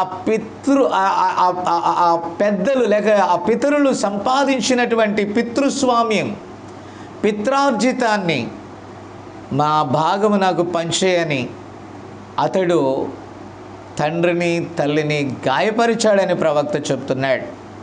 కాబట్టి నా ప్రియమైన దేవుని బిడ్డలారా, మనం ఒకసారి గమనించినట్లయితే ఇది ఎంతో బాధాకరమైన విషయం. మనము దేవుని యొద్ద నుండి వేరైపోవటానికి డిసైడ్ అయ్యామంటే మనల్ని ఆకర్షించడానికి ఏదో ఒకటి బయట నిలిచి ఉందని అర్థం. ఆనాడు కయ్యూను గురించి ఏమని చెప్పాడు? నువ్వు మంచి క్రియ చేస్తే నీకు ఏమీ ఉండదు, కానీ నీవు దుష్క్రియ చేస్తే నీ వాకిట మరణము పొంచి ఉన్నది అన్నాడు. కాబట్టి ఆ దుష్క్రియ అతడిలో ప్రారంభం. తండ్రి యొద్ద నుండి వెళ్ళిపోవాలనే క్రియ, దేవుని సన్నిధి నుండి పారిపోవాలనే క్రియ. చూడండి ఎంతమంది ఈరోజు పేరుకు క్రైస్తవులుగా ఉంటున్నారు, దేవుని బిడ్డలుగా పిలిపించుకుంటున్నారు. అయితే ప్రవక్త అంటున్నాడు చూడండి, వారు అలాంటి అమెరికన్ కల్చర్ గురించి కూడా చెప్తున్నాడు. వారు విస్కీ బీరు త్రాగుచు నేను కోక్ తాగుతాను, బయటికి వచ్చి అదే వ్యక్తిగా ఉంటాను అని వారు చెప్పుచూ ఉన్నారంట. గమనించారా? కాబట్టి ఒక వ్యక్తి చిన్న చిన్న దానిలో నుండే వెళ్తూ ఉంటాడు. మొదట కోక్ మొదలెడతాడు, తర్వాత బీరులోకి వెళ్తాడు, ఆ తర్వాత తాగాల్సినవి అన్నీ తాగుతాడు, అన్ని బ్రాండ్లు టచ్ చేస్తాడు. కాబట్టి ప్రియులారా, వీరు ఎలా ఉన్నారు ఈ రోజుల్లో? అక్కడ అంటున్నాడు ఆనాడు అనేక దశాబ్దాలు, చూసారా, దశాబ్దాల క్రింద మాట 1950 ఈరోజు 2021. అంటే అనేక దశాబ్దాలు అయింది ఈ ప్రసంగం చేసి. అయితే ప్రియులరా, మీరు దయచేసి వినండి. ఆనాడే అమెరికా భయంకరంగా చెడిపోయి ఉంటే ఆ త్రాగుడు సీసాలతో, ఐస్ క్యూబ్స్తో, ఇక్కడ క్రైస్తవులే, ఆ దేశమే క్రిస్టియన్ కంట్రీ కాబట్టి ఆ దేశము నేరస్తులతోనో త్రాగుబోతులతోనో భయంకరమైన చెడ్డ కల్చర్తో పాడైపోయి ఉంటే, అలాంటిది ఈరోజు వాక్యం ఎక్కడుందో అన్ని దేశాలు ఏమని చెప్తున్నామో తెలుసా? అమెరికాను చూసి అభివృద్ధి చెందాయని. పాపం కూడా ఎక్కువగా అభివృద్ధి చెందిందండి. ఈరోజు నేరస్తులతో నిండిపోయింది. ఈరోజు అమెరికన్ కల్చర్ ఇండియాలో కూడా వచ్చేసింది. ఆ చెడ్డ కల్చర్ వల్ల భార్యాభర్తల సత్సంబంధాలు సరిగా ఉండట్లేదు, అనురాగరహితులైపోయారు, త్రాగుబోతులైపోయారు, తిరుగుబోతులైపోయారు. పాపం అంటే ఈరోజు సిగ్గు. ఆ రోజుల్లో చిన్న మిస్టేక్ జరిగితే ఎంతో సిగ్గుపడిపోయేవారు, వారు దాగి ఉండేవారు. ఈరోజు పాపం పబ్లిక్ అయిపోయింది. పాపానికి భయపడే వారే లేరు. ఈ పాపం ఈరోజు ఒక ప్రెస్టేజియస్ థింగ్గా, లేకపోతే ఒక ఘనమైన కార్యంగా ప్రజలు భావించేటటువంటి పరిస్థితిలోనికి దిగజార్చాడు సాతానుడు. ఈరోజు 5 రకాల పరిచర్యల్లో ఉన్నటువంటి వారు నిజంగా దేవుని చేత, పరిశుద్ధాత్మ చేత ఎన్నిక చేయబడిన వారు ఇదిగో వర్తమానాలు చక్కగా బోధిస్తున్నారు, 7 సంఘకాలాలు చక్కగా బోధిస్తున్నారు, అలాగే 7 ముద్రలు చక్కగా బోధిస్తున్నారు, దానియేలు 70 వారం చక్కగా బోధిస్తున్నారు, ఆ మర్మాలన్నీ చక్కగా చెప్తున్నారు. కానీ వధువు ఎలాగుండాలి? ముడత లేనిదై ఉండాలి, మచ్చ లేనిదై ఉండాలి, డాగు లేనిదై ఉండాలి, నిష్కలంకురాలుగా ఉండాలి, వాక్యముతో ఉదక స్నానం చేయాలి. ఆ మురికి స్త్రీని, మురికి వధువుని దేవుడు ఎన్నడూ కూడా అంగీకరించాడు. చాలామంది ఒకటే చెప్తున్నారు, పాపాన్ని మరుపనేటటువంటి సముద్రంలో దేవుడు పారవేసేసాడు. ఎస్, అలాగని ఇంకా నువ్వు మిస్టేక్ని చేస్తూ ఉంటే, పొరపాట్లు చేస్తూ ఉంటే దేవుడు చూస్తా ఊరుకుంటానని అన్నాడా? నువ్వు చేస్తానే ఉండరా బాబు, నీకు ఇబ్బంది లేదన్నాడా? ఒక విషయం చెప్పనా, ధర్మశాస్త్రము వచ్చి నువ్వు చేసేది రాంగ్ అంటే అతడు పాపి అని అర్థం చేసుకోవాలి, శిక్ష పడుద్ది. అలాగే లేఖనం వచ్చి నువ్వు చేసేది రాంగ్ అని నీ మనస్సాక్షికి తెలియజేస్తే నువ్వు ఒప్పుకోకపోతే ఎలాగున దేవుడు తుడిసివేస్తాడు దేవుడు. చూడకపోతే ఒక మాట అన్నాడు తెలుసా, సొదమ గొమొర్రాల కంటే ఘోరంగా ఉంటుందంటే ఈ తరానికి. దేవుడు సొదమ గొమొర్రాలను నాశనం చేస్తే ఈ తరాన్ని ఎక్స్క్యూజ్ చేస్తాడు ఆయన. జాగ్రత్త ప్రియ దేవుని బిడ్డలారా, చెప్పేవారమై ఉండకూడదు. మీరు అనేకులు చదువుకునే పత్రికలై ఉన్నారని పౌలు గారు చెప్పాడు, గుర్తుపెట్టుకోండి. మన జీవితమే ఒక బైబిల్గా ఉండాలి, మన జీవితమే ఒక పత్రికగా ఉండాలి. లోకములో ఎన్నో ఆకర్షణలు ఉంటాయి, లోకములో ఎన్నో దిగజారుడు స్థితులు ఉంటాయి. కానీ మనము జారిపోయి పారిపోతే పరిస్థితి చాలా ఘోరంగా ఉంటుంది. దయచేసి గమనించాలని నేను మనవి చేస్తున్నాను. ప్రియులారా గమనిస్తే ఈ యొక్క యవనస్తుడు లోక వ్యామోహాల్లో పడి, లోక ఆశల్లో పడి, ఆ యొక్క ఐహికపరమైనటువంటి ఆ వినోదాన్ని బట్టి జారిపోతూ ఉన్నాడు. దేవుని సన్నిధిని విడిచిపెడుతూ ఉన్నాడు. తన తల్లిని తండ్రిని నొప్పిస్తూ ఉన్నాడు. ఎప్పుడైతే తల్లిదండ్రులకు బాధ ఎప్పుడు కలుగుద్దో తెలుసా? నాది నాకు పంచి ఇవ్వు, నా ఇష్టానుసారంగా జీవిస్తానన్నప్పుడు ప్రియా దేవుని బిడ్డలారా ఎనలేని బాధ కలుగుద్ది. కాబట్టి ఇక్కడ మనం చూసినట్లయితే అక్కడ ఆ తల్లి తండ్రి యొద్ద కుమారుని యొక్క ఫిర్యాదు వచ్చింది. దయచేసి నాది నాకు ఇచ్చేయండి, నేను వెళ్ళిపోతాను, నాది నాకు ఇచ్చేయండి, నా దారి నేను చూసుకుంటాను, నాది నాకు ఇచ్చేయండి, నేను బయటికి వెళ్ళిపోతాను, నా బ్రతికేదో నేను బ్రతుకుతాను అన్నట్టుగా పిల్లరా ఆ కుమారుడు అంటూ ఉంటే అక్కడ ఆ తల్లి హృదయం, తండ్రి హృదయం ఎంతగా బాధపడి ఉంటుందో ఒక్కసారి ఆలోచన చేయాలని నేను మనవి చేస్తూ ఉన్నాను. ఎందుకంటే లోక ఆకర్షణ ఎంతో చెడ్డది. వారు చేసేదేంటో వారికి అర్థం కాదు. కాబట్టి ఈరోజు యవన పిల్లలు దిగజారిన స్థితిలోనికి వెళ్ళిపోవటానికి గల కారణం ఏంటంటే లోక ఆశలు. దయచేసి ఈ లోక ఆశలు, ఈ లోక స్నేహము ఇదిగో దేవుని వాక్యంతో వైరం. ఆ సంగతి మనం ఖచ్చితంగా గమనించాలి. గమనించకపోతే పతనము తప్పదు ప్రియా దేవుని బిడ్డలారా. కాబట్టి ఇక్కడ మనం గమనించినట్లయితే ప్రవక్త అనేక విషయాలను మరి ఆ యొక్క ప్రసంగంలో చెప్పాడు. కానీ అక్కడ మనం చూస్తే మనము చాలా సంగతులు లోకంలో చూస్తూ ఉన్నాం. కాబట్టి ఒక విషయాన్ని ప్రవక్త బోధిస్తూ ఉన్నాడు, అనేక సందర్భాలను తీసుకొస్తూ ఉన్నాడు. అక్కడ ఒక కళాశాల నుండి ఒక యవన బాలిక వచ్చిందంట. ఆమె తల్లి ఆమెను కళాశాలకు పంపడానికి పాత్రలు కడుగుతూ ఉండేదంట. ఆమె స్టేషన్కి వచ్చినప్పుడు ఆమెతో పాటు ఇంకొక యవన బాలికను తీసుకుని వచ్చింది. ఆమె దేవుని నుండి, సంఘము నుండి దూరమైపోయింది. ఈ యవన బాలిక ఆమెతో పాటు ఉన్నది. ఆ యవన బాలిక రైలులో కూర్చొని బయటకు చూడగా బయట ఆమె తల్లి నిలబడి ఉన్నది. ఆమె తల్లి పూర్తిగా కాలిపోయిన మచ్చలతో ఉన్నదట. మరియు కాలేజీ నుండి వచ్చిన స్నేహితురాలు ఆ యవ్వన బాలికతో వికారంగా కనిపిస్తున్న ఆ స్త్రీని చూడు అని చెప్పింది. ఆమెయే ఈ యవ్వన బాలిక యొక్క తల్లట. ఆమె భయంకరంగా కనిపించుచూ ఉన్నప్పుడు చూడండి ఆమె ఎంత భయంకరంగా ఉందో అని మరొక స్నేహితురాలు అంటుంది. ఆమెతో కలిసి కూర్చొని బల్ల మీద భోజనం చేయుట నీవు అసహించుకోవా అని ఆ బాలిక యొక్క స్నేహితురాలు ఆమెను అడిగింది. ఇప్పుడు ఆమె మాట్లాడటానికి బదులుగా ఆమె తలను తిప్పివేసుకుంది. ఆమె రైలు దిగినప్పుడు ఆ వృద్ధ మృతలు గల స్త్రీ ఆమె యొద్దకు పరిగెత్తుకొని వచ్చి ఆమె చుట్టూ చేతులు వేసి ఆమెను ముద్దు పెట్టుకుంది. ఆ బాలిక ఆమెను త్రోసివేసి ఆమె నుండి దూరంగా నడుస్తూ వెళ్ళిపోయిందంట. ప్రియమైన దేవుని బిడ్డలారా, సంఘము నుండి, దేవుని నుండి దూరముగా నడిచి వెళ్ళిపోతున్నట్లుగా ప్రవక్త అక్కడ చెప్తున్నాడు. ప్రియమైన దేవుని బిడ్డలారా, నిజమైన ప్రేమను త్రోసివేసేవారు ఎందరో ఉన్నారు. తన సొంత తల్లి ఏ ఆకారంలో ఉన్న ప్రేమింపబద్ధులై ఉండాలి. కానీ ఈ యవనస్తురాలు ఆమెని ఇష్టపడలేదు. ఆమెకున్నటువంటి పై ఆకారమును బట్టి నెట్టివేస్తూ ఉంది. అప్పుడు ఆమె తల్లి అడుగుతుంది, ప్రియమైన దానా నీకేమైందని. ఆమె స్నేహితురాలి నిమిత్తం ఇది చాలా అవమానకరంగా ఆమె ఫీల్ అయిందంట.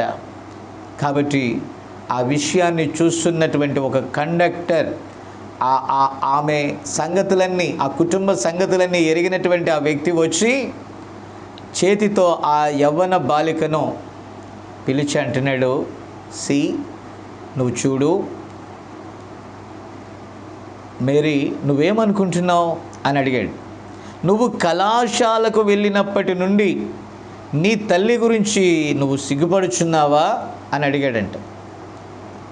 నీకు ఒక కథ నేను చెప్పాలనుకుంటున్నాను. ఒకానొక రోజున ఒక ఇల్లు తగలబడిపోతూ ఉంటే అక్కడ నీవు కూడా ఉన్నప్పుడు నీ తల్లి అందరికంటే ఎంతో అందమైనది, చక్కనిది. అయితే ఆ ఇల్లు తగలబడిపోతూ ఉంటే, దయచేసి గమనించండి, ప్రవక్త ఈ కథని చెప్తున్నాడు.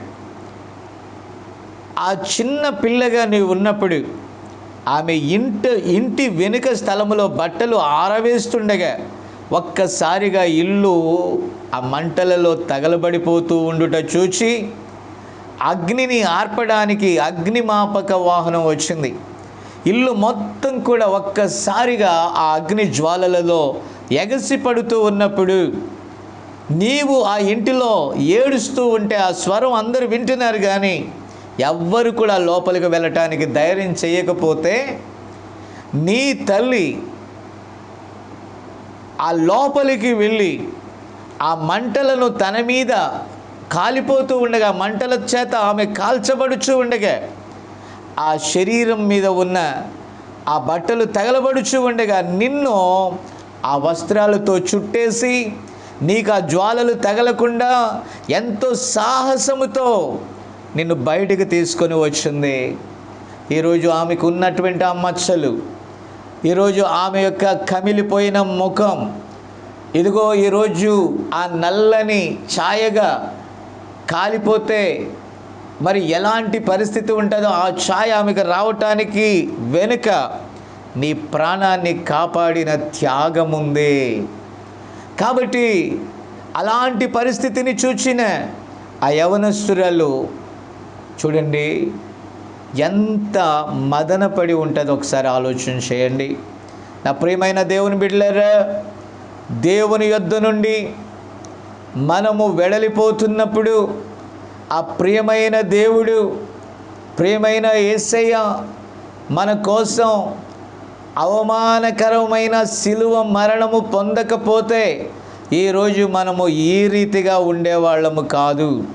కాబట్టి మనము ఇంకా ఆయనను అవమానపరుస్తున్నాం, ఆయన నుండి మరింత దూరముగా వెళ్ళిపోతున్నాం. మరి దేవుని ప్రేమకు చూడండి, మనము వెల కట్టలేం, కానీ చూసారా, వెల కట్టలేము, కానీ మనం ఏం చేస్తున్నామంటే ఆయన మరింతగా బాధ పెడతా ఉన్నాం. నిజంగా ఈ తల్లి మదన పడుతుంది. ఆ చిన్న వయస్సు నుండి అతడి కోసం ఆమె ప్రియమైన దానిగా తల్లిగా తీసిన షూస్ చూసుకుంటుంది. చూడండి, అవన్నీ తీసి చూసుకుంటుంది. నా ప్రియమైన కుమారుడు, నేను పెంచుకున్న నా కుమారుడు, ఇదిగో నేను గోరుముద్దలు తినిపించి ఎంతగానో పెంచి పెద్ద చేసుకున్న ఈ నా యవన కుమారుడు ఈ రీతిగా అడిగి వెళ్ళిపోవాలనుకుంటున్నాడు. ప్రవక్త అంటున్నాడు, ఆమె మోకరించి ప్రార్థన చేస్తుందంట, కన్నీరు కారుస్తుందంట. అయ్యో నా కుమారుడు తెలియక వెళ్ళిపోతూ ఉన్నాడు, బయట ఏ రీతిగా అతడు బ్రతుకుతాడు, బయట ఏ రీతిగా అతడు జీవించగలడు, అయ్యో అని ఆ తల్లి ఏడుస్తూ ఉందంట. నిజంగా కన్నీరు కారుస్తూ ఉందంట.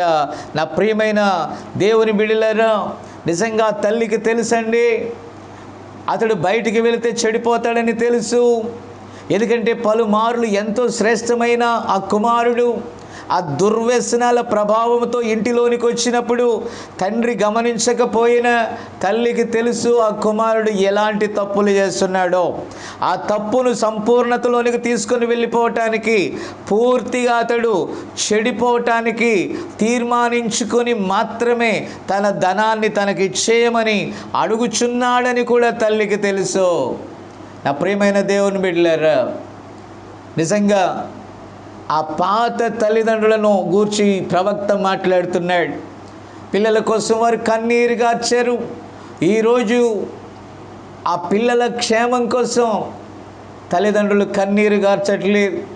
రేయి మొదటి జామున లేచి నీ పిల్ల యొక్క క్షేమం కోసం, వారి యొక్క బ్రతుకు క్షేమం కోసం ప్రార్థన చెయ్యటానికి బద్ధకురాండ్రైన తల్లులు నేటి తరంలో ఉన్నారు. నా ప్రియమైన దేవుని బిడ్డలారా, చాలా సందర్భాల్లో నేను బయట అటు ఇటు తిరిగి వచ్చి మా అమ్మగారు లోపల ప్రార్థన చేసుకుంటుంటే నేను అరుగు మీద కూర్చుండేవాడిని. బయట ఆ పాత ఇల్లులు గుర్తు చేసుకోండి. ఆ అరుగు మీద కూర్చుంటే ఆమె తలుపు తీసే వరకు నేను తలుపు తట్టను. అది మాకు ఇంట్లో ఒక అలవాటు. ఆమె ఏకాంతంగా ప్రార్థన చేసుకునేటప్పుడు మేము ముందు వచ్చినట్లయితే తలుపు తట్టేవాళ్ళం కాదు. అయితే నేను అక్కడ కూర్చొని ప్రార్థన వింటూ ఉండేవాడిని. అయ్యా, దేవునికి బతిమలాడుతూ ఉండేది నా తల్లి, నా కుమారుని బండలు పగలగొట్టు సుత్తెగా మార్చు. 22 వివాహమైన 22 సంవత్సరాలకు వాగ్దానం ద్వారా నా కుమారుని ఇచ్చావు నాయన. అతడు యవ్వన కాలంలో ఉన్నాడు. అతడు చెడిపోయే అవకాశాలు చాలా ఉన్నాయి. అతన్ని కాపాడు దేవాని, సేవకునిగా వాడుకో. సేవ అంటే నాకు ఇష్టం ఉండేది కాదండి. మా అమ్మ అంటూ ఉండేది, నువ్వు ఎప్పటికైనా దేవుని సేవ చేయాలని. నువ్వు ఆ మాట అనొద్దు. బోళ్ళంతమంది సేవకులు అయిపోయారు. లోకంలో సేవకులు కుప్పలు కుప్పలుగా ఉన్నారు. వాళ్ళు తిని త్రాగి ఎంజాయ్ చేస్తున్నారు. ఎందుకని ఈ బాధ నాకు కలిగిందంటే, అప్పటికి మేము ఏ చర్చిలకైతే వెళ్తున్నామో ఆ చర్చి సేవకుల యొక్క పిల్లలు ఎంతగా చెడిపోయి ఉన్నారో నాకు తెలుసు. ఒక విశ్వాసి కుమారుణ్ణి నేను, కానీ సేవకుల పిల్లలు ఎంత దారుణంగా ఉండేవాళ్ళో మాకు తెలుసండి. అప్పుడు మేము ఆకివీళ్ళలో ఉన్నప్పుడు వారు కానుకల ద్వారా సంఘం పోషించబడతా ఉంటే ఆ ధనాన్ని ఆ సేవకులు కుమారులు తీసుకొని సినిమా చూడాలని, ఆ యొక్క చెడ్డ అలవాట్లు కార్యక్రమాల కోసం వారు ఆ ధనాన్ని చేతిలోనికి తీసుకొని, అది ప్రభువు పరిచర్య చేస్తున్న సేవకుని ప్రేమించి ఇచ్చిన కానుకలు, ఆ ధనాన్ని తీసుకొని మాలాంటి స్నేహితులను తీసుకొని వెళ్ళి ఆ దగ్గరలో ఆకివీళ్ళలో సినిమాకి వెళ్ళామనుకోండి, ఎవరైనా విశ్వాసులు చూసేస్తారేమో. అలాగే భీమవరం వెళ్ళినా కూడా విశ్వాసులు ఉంటారని చెప్పి పాలకొల్లు లేక తణుకు ప్రాంతానికి వెళ్ళి అక్కడ వారే ఆ సేవకుల పిల్లలే ఆ సినిమాలకు తీసుకొని వెళ్ళి అక్కడ నుండి సైలెంట్గా వచ్చి మళ్ళీ చర్చిల్లోకి వెళ్ళేవాళ్ళు. ఇవన్నీ చూసినప్పుడు నాకు అనిపించేది, అసలు సేవ అక్కడ దైవిక విషయాలు నాకు కనపడలేదు. ఈవిడి లేకపోతే మా అమ్మ గురించి నేను అనుకోండి, ఏమని చెప్తుంది నువ్వు సేవ చేయాలని. ఆ సేవ ఇలా ఉంది, ఆమెకు ఏం తెలుసు, ఆమెకు చెప్పలేం, కక్కలేం, మింగలేం పరిస్థితులు అవి. కాబట్టి నేను అనుకునేవాడిని, ఒక మంచి ఉద్యోగం చేయాలి, బెస్ట్ జాబ్ చేయాలి, ఆ రీతిగా మంచి ప్రొఫెషన్ ఉండాలి, మంచి స్థానంలో ఉండాలి. ఇలాంటి ఆలోచనలు నాలో ఉండే. కానీ నేను చదువుతూ ఉన్నా, నేను విలాసాల కోసం, ఖర్చుల కోసం ఆమెను బాధ పెట్టి డబ్బులు తీసుకుంటున్నా. ఆమె ఎల్లప్పుడూ రాత్రి నేను పడుకొని ఉంటే నా పక్క గదిలో ఆమె మోకరించి ఆ కన్నీళ్ళ ప్రార్థన ఈరోజు దేవుని సన్నిధికి నన్ను నడిపించింది. ఆమె ప్రార్థిస్తూ ఉండేది, నా కుమారుని జ్ఞాపకం చేసుకో ప్రభువా. ఇదిగో అతడు చెడిపోతున్నాడు, చెడ్డ స్నేహాల్లోకి వెళ్ళిపోయాడు. నిజమే, నా పరిస్థితులు అలాగ దిగజారిపోయాయి. కానీ ఒక్కటి చెప్పగలను నా ప్రియ దేవుని బిడ్డలారా, ఆమె ప్రార్థన ఈ రోజు కూడా నా చెవుల్లో మ్రోగుతూ ఉంది. ఆమె చేస్తూ ఉండేది ప్రార్థన, బలంగా వాడుకోనైనా, ఇదిగో నీవు నాకు ఇచ్చిన కుమారుణ్ణి ఒక గొప్ప సేవకుడిగా చూడాలనేది నా ఆశనైనా. భూదిగంతములకు ఒక సాక్షిగా, నీ పిల్లవాణిగా ఉండాలని నేను కోరుచున్నాను. అతని వాక్యము బండలు పగలగొట్టు సుత్తెగా వాడబడాలి ప్రభువా. అనేక హృదయాలను బ్రద్దలు, ఆమెకు తెలిసిన ప్రార్థన అదే. అందుకే ఆ ప్రార్థనే ఈరోజు సరైన స్థానంలోనికి నన్ను తీసుకొచ్చింది, సర్వసత్యంలోనికి నన్ను తీసుకొచ్చింది. నా ప్రియ సహోదరి సహోదరులారా, మీ తల్లిని మీ తండ్రిని సన్మానించండి, వారిని అవమానపరచొద్దు, నిజ తల్లిని గౌరవించండి. సినిమాకి వెళ్ళమని మీకు 500 నోట్లు 2000 నోట్లు ఇచ్చి పంపే తల్లుల్ని గౌరవించమని కూడా నేను చెప్పను. ఎందుకంటే వాళ్ళ టైంపాస్ కోసం మీరు బయటకు పోతే వాళ్ళ టైంపాస్ అక్కడ, వాళ్ళ క్లబ్బులు, వాళ్ళ పబ్బులు, అందరని కాదు, కొందరు చెడిపోయిన కొందరు ఉన్నారు. ఈరోజు సంఘ కార్యకలాపాలలో ప్రార్థించే స్త్రీలను మనం చూడలేకపోతున్నాం. వాళ్ళ చెడిపోయిన చూపులు వయసుతో నిమిత్తం లేదు, పరిస్థితులు ఘోరంగా తయారయ్యాయి. సేవకుల పరిస్థితులు బాగలేదు, విశ్వాసుల పరిస్థితులు బాగలేదు. ఆనాటి వృద్ధ తల్లులలాగా వీరు ప్రార్థించే బృందాలుగా లేరు. వాళ్ళ వస్త్రాల అలంకరణ, ఒకవేళ ఈ వర్తమానంలో చేతులకు గాజులు తీసేయచ్చు, మెడలో హారాలు తీసేయచ్చు, చెవులకున్న ముక్కులకున్నవి తీసేయచ్చు, కానీ హృదయంలో ఉన్నవి తీయట్లేదండి.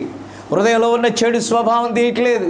వాళ్ళు ఒకవేళ వెలగల ఆభరణాలు తీసేసారేమో, వెలగల వస్త్రాలు, ఆకర్షణీయమైన ఆకృతిలో కనబడాలని వారి బాహ్య క్రియలలో మార్పు వచ్చింది, కానీ వారి అంతరంగ క్రియలలో నిజమైన మార్పును మనం చూడలేకపోవటానికి గల కారణం వారు ప్రార్థించే తల్లులుగా ఉండకపోవటమే ఈనాటి సమాజము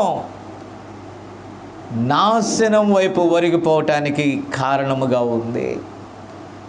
అలాంటి తల్లులను నేను చూడాలని ఎంతగా ఆశించి కొన్ని గృహాలను నేను దర్శిస్తున్నప్పుడు, ఆ వృద్ధ స్త్రీలను జ్ఞాపకం చేసుకుంటున్నప్పుడు నా హృదయంలో మా తల్లి చేసిన మంట, ప్రార్థన నా హృదయాన్ని ద్రవింపజేస్తుంది. ఆ వృద్ధులు నీకు అలంకారం, ఆ వృద్ధులు నీకు మార్గదర్శకులు. ఆ వృద్ధ హృదయాలను దయచేసి గాయపరచకండి. నిజమైన తల్లులు తమ పిల్లల క్షేమం అంటే చక్కని కళాశాలలో జాయిన్ చేయటం కాదు, చక్కని కాన్వెంట్స్లో జ్ఞానం కోసం జాయిన్ చేయటం కాదు, వారు కోరిన వస్త్రాలు కొనిపెట్టడం కాదు, వారు కోరినటువంటి వాటిని ఇవ్వటం కాదు.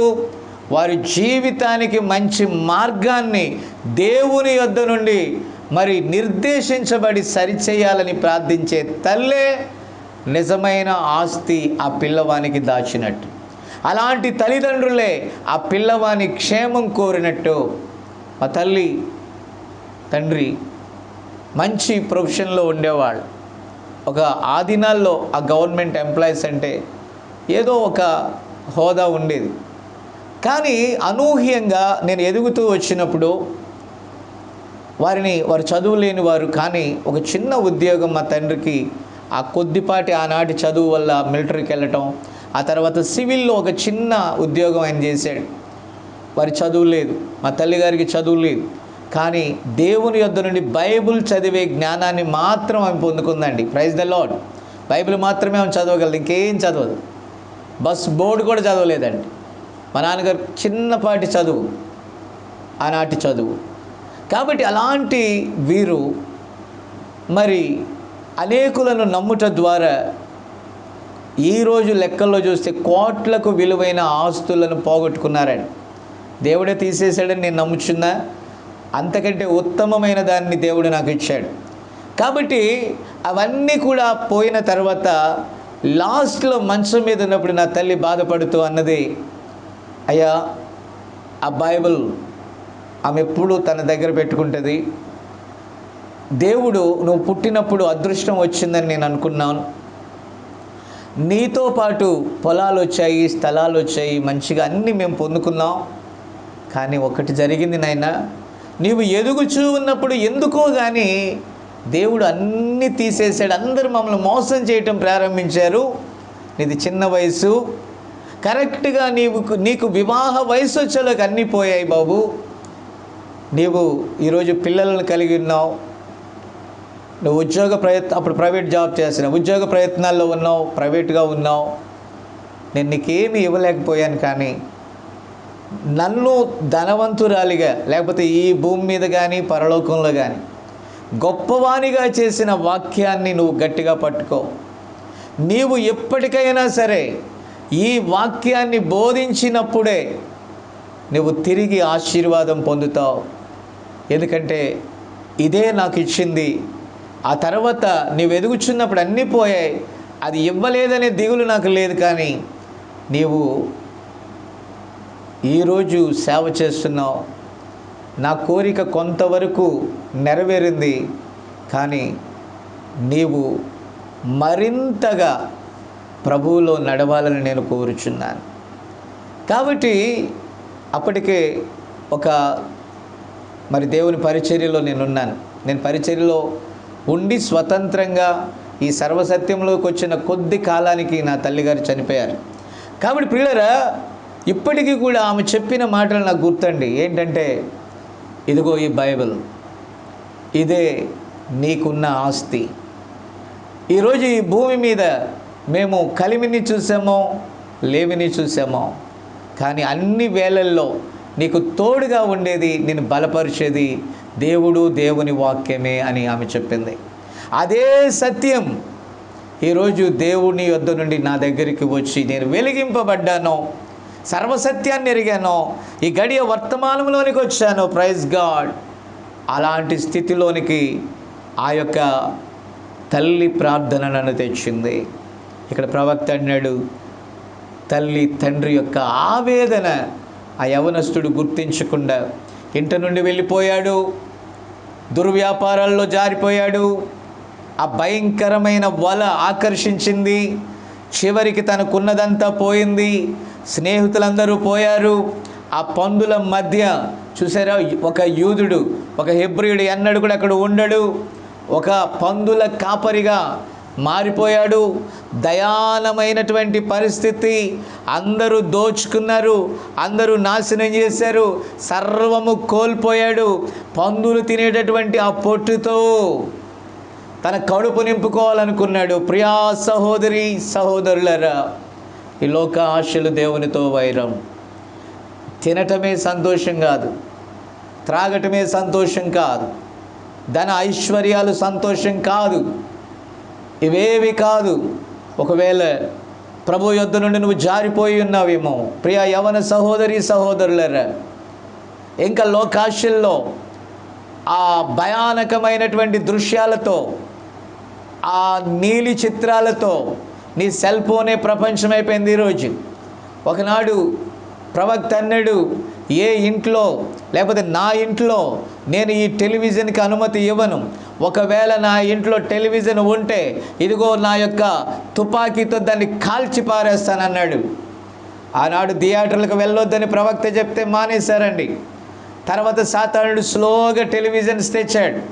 అప్పుడు ప్రవక్త రంగంలో ఉన్నాడు, దాన్ని నేను కాల్చేస్తానన్నాడు. అప్పుడు చాలామంది దానికి మరి దూరం అయిపోయారు. ఆనాడు మనకి అనగా ఇండియాకి అమెరికాకి ఇంచుమించుగా 60-70 సంవత్సరాల గ్యాప్ ఉంటుందండి డెవలప్మెంట్లో. ఆనాడే వచ్చింది అది. కాబట్టి ప్రవక్త ఆనాడు చెప్పాడు. కాబట్టి ఈరోజు సెల్ ఫోన్ మన చేతిలోకి వచ్చింది. మేలు చేస్తుంది, నేను కాదంటలా, నువ్వు మాట్లాడుకోవచ్చు, వాట్సాప్ ప్రసంగాలు చేయొచ్చు, యూట్యూబ్ ప్రసంగాలు చేయొచ్చు, ఓకే. లేకపోతే ఆ సెమినార్స్, ఆ కాన్ఫరెన్సెస్ పెట్టుకోవచ్చు, లేకపోతే ఆ జూమ్ మీటింగ్స్ పెట్టుకోవచ్చు, ఉపయోగపడుతుంది, గుడ్. కానీ ఎంతమంది ఈనాడు యవనస్తులు వాక్యాన్ని మాత్రమే చూస్తున్నారా? ఆ సెల్ ఫోన్ ఒక వ్యక్తి అన్నాడు, cell phone goes to hell అన్నాడు. ఆ సెల్ ఫోన్ చూసేవాడు అందరూ కూడా నరకంలోకి వెళ్ళిపోతారని. అది ఒక నెట్, అది ఒక వల. ఈ రీతిగా ఈ యవ్వన మరి తండ్రి ఇంటిలో నుండి వెళ్ళిపోతున్న కుమారుని అది ఆకర్షించింది. చివరికి భ్రష్టత్వంలో పడేసిందండి, శాపంలో పడేసిందండి. తినటానికి తిండి లేక, కట్టుకోవటానికి వస్త్రము లేక, విన్నారా, దీనమైన పరిస్థితుల్లో పడిపోయి ఉన్నాడు. చూసారా, ఆత్మీయంగా కోల్పోయాడు, భౌతికంగా కోల్పోయాడు, ఆరోగ్యం కోల్పోయాడు, వ్యాధి పాలయ్యాడు, కృంగిని స్థితిలోనికి వెళ్ళిపోయాడు. నా ప్రియ సహోదరి సహోదరులారా, అయితే ప్రవక్త అన్నాడు, తల్లి ప్రార్థన చేస్తుందంటే, తల్లి ఇంకా ప్రార్థన చేస్తుందంటే, దేవునికి స్తోత్రం, నా ప్రార్థన ఫలిస్తుందయ్యా. తల్లిదండ్రులు మాట్లాడుకుంటున్నారంట. ప్రవక్త అంటున్నాడు, ఒకరోజు ఇలా ప్రార్థన చేస్తూ ఉండగా దూరం నుండి ఒక వ్యక్తి కనపడ్డాడు. గడ్డం మాసిపోయింది, వస్త్రాలు చినిగిపోయాయి, ఒక బెగ్గర్లాగా ఉన్నాడు, దుర్వాసన. అయితే తల్లి అంది, ఏమండి, మన అబ్బాయి వస్తున్నట్టుగా నాకు అనిపిస్తుందని. తండ్రి అన్నాడు, ఎస్, అతడు నా కుమారుడే, ఖచ్చితంగా అతడు నా కుమారుడే అని పరిగెత్తుకుని వెళ్ళాడంట. ఈరోజు నీ తండ్రి ఎదురు చూస్తున్నాడు, ఈరోజు నీ ప్రభు ఎదురు చూస్తున్నాడు. నిజంగా ఆ ప్రభువే ఆ రోజు నా తల్లి ప్రార్థన విని నన్ను ఎదుర్కోకపోతే ఈరోజు ఈ జాన్ బాబు మీతో ప్రసంగం చెప్పటానికి, జాన్ ప్రసంగం చెప్పటానికి ఉండేవాడు కాదండి. ఈరోజు ఐ ఫీల్ వెరీ హ్యాపీ. భౌతికంగా లేకపోతే లోకానుసారమైన ఆస్తి పాస్తులు నాకు లేవు. నాకు కలిగినది ప్రభువు అయిన యేసుక్రీస్తు నామమే, ఈ గడియ వర్తమానమే. దాన్ని బట్టి నేను ఎంతగానో ఆనందిస్తున్నానో మా ఇంట్లో అందరికీ చెప్తాను, నిజంగా ఈ గడియ వర్తమానం మనకు దొరకటం అదృష్టం. ఈ వర్తమానమే మనల్ని రూపాంతరపరుస్తుంది. దీన్ని మించిన ఆస్తిపాస్తులను మనం ఎక్స్పెక్ట్ చేయొద్దు. లోకాశలు అక్కర్లేదు. మన యాత్రలో మనకి ఏది కావాలో ఇవి మీకు కావాలని మీ పరలోకపు తండ్రికి తెలియనని ప్రభు వాక్యంలో చెప్పాడు. తన లేఖనాల్లో మనం చూస్తున్నాం గనుక మనకి ఏది రావాలో ఆయనే ఇస్తాడు. దానికోసం మనం ఎదురు చూడాల్సిన పని లేదు. మనము ఆయన మార్గములలో సాగిపోతూ ఉంటే, మనము ఆయన పనిలో సాగిపోతూ ఉంటే మనకి ఏది అవసరమో ఆయన సమకూర్చి జరిగిస్తాడు. Don't worry. ఈరోజు ఉన్న స్థితిని కోసం మనం ఏడవద్దు. ఉండబోవు దానికోసం మనం ఎదురు చూడాలి. లేఖనం చెప్తుంది, యెహోవా కోసం ఎదురు చూచువారు నూతన బలం పొందుతారు, పక్షి రాజుల వలె రెక్కలు చాపి పైకి ఎగురుతారు. నా ప్రియ సహోదరి సహోదరులారా, ఇక్కడ తండ్రి ఎదురు చూస్తున్నాడు. పరిగెత్తుకొని వెళ్ళాడు ఓపిక తెచ్చుకొని. ఆ బిడ్డ మెడ మీద పడ్డాడు, ముద్దు పెట్టుకున్నాడు. ఆ కుమారుడు అడుగుతున్నాడు, తండ్రి నీ పనివారిలో ఒక్కనిగా పెట్టుకోవచ్చాలు. నీ కుమారుడునని నేను అనిపించుకొనటానికి యోగ్యుడను కాను. తండ్రి ఏడుస్తున్నాడు, ముద్దు పెట్టుకుంటున్నాడు. కానీ ఎంత కనికరము గల దేవుడు మనకున్నాడు. ప్రియా సహోదరి సహోదరులారా, వ్యాధిలో ఉన్నావా? పొరపాట్లే చేసావా? జారిపోయిన స్థితిలో ఉన్నావా? దేవునికి దూరం అయిపోయావా? Don't worry. తండ్రి నిన్ను ద్వేషించడమ్మా. ఆ తండ్రి ద్వేషించే తండ్రి కాడు. ఆయన ఎప్పుడు కూడా కనికర సంపన్నుడైన దేవుడు, కృపగల దేవుడు. గ్లోరీ. ఆయన తన 2 చేతులను చాచి నీ కొరకు పిలుస్తున్నాడు. This is your time. ఈరోజు ఈ వర్తమానం నీ దగ్గరికి వచ్చినట్లయితే నువ్వు తప్పకుండా ప్రభువు వైపు తిరుగావు. ఈ గడియ వర్తమానమే ఆయన మనకిచ్చిన గిఫ్ట్. దీని ద్వారానే ప్రభువును మనం మధ్యాకాశంలో కలుసుకుంటాం. Praise the lord. కాబట్టి ఈ కుమారుడు వేడుకుంటున్నాడు, కన్నీరు కారుస్తున్నాడు. ఇద్దరు ఏడుస్తున్నారు, తల్లి ఏడుస్తున్నారు, కుటుంబం అంతా ఏడుస్తుంది. తండ్రి ఆజ్ఞ ఇచ్చాడు, ఈ వస్త్రాలు తీయించేయి, నా కుమారుడికి ప్రశస్తమైన వస్త్రాలు తొడుగో, నా కుమారుడిని గుర్తుగా ఉంగరం పెట్టు, ఒక దూడను తెచ్చి వధించి గొప్ప విందు తయారు చేయి. ఇదిగో నా కుమారుడు తప్పిపోలేదు కానీ చనిపోయాడు, చనిపోయి తిరిగి ఈరోజు మరల బ్రతికాడు, చనిపోయి తిరిగి బ్రతికాడు. కాగా ఎవడైనా క్రీస్తునందున్న ఎడల అతడు నూతన సృష్టి. ఇక్కడ తండ్రి హృదయం, దేవుని హృదయం నీకోసం ఎదురు చూస్తుంది. నా ప్రియ సహోదరి, నీకోసం ఎదురు చూస్తున్నాడు. నా ప్రియ సహోదరుడా, ప్రియ యవనస్తులారా, లోకం వైపు చూడకండి. టైం లేదండి. నా దేవుడు నన్ను ప్రేమించి యవ్వన కాలంలో నన్ను పట్టుకున్నాడండి. ఏ రోజు నాకు అన్నీ ఉండొచ్చు, లేకపోవచ్చు, ఏమీ లేకపోవచ్చు. గొప్పగా నా ప్రభువు తప్ప, ప్రభువు నందు తప్ప అతిశయించు కారణం నా దగ్గర ఏమీ లేదు.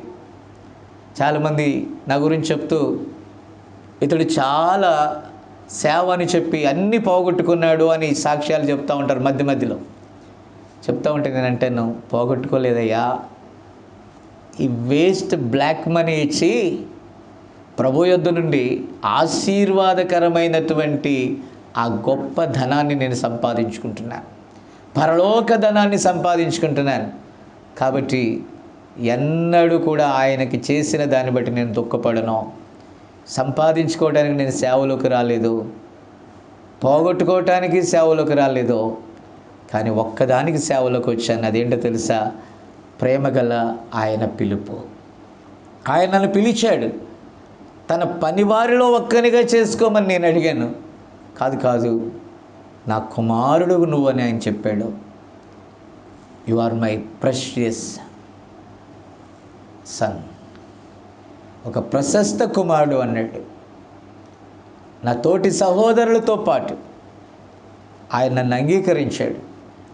ఈరోజు ఏమున్నా లేకున్నా, కలిసి వచ్చినా కలిసి రాకపోయినా లోకం దేవుని కొరకే జీవించటానికి ఆ గొప్ప తీర్మానము దేవుడు నా హృదయంలో పెట్టాడు.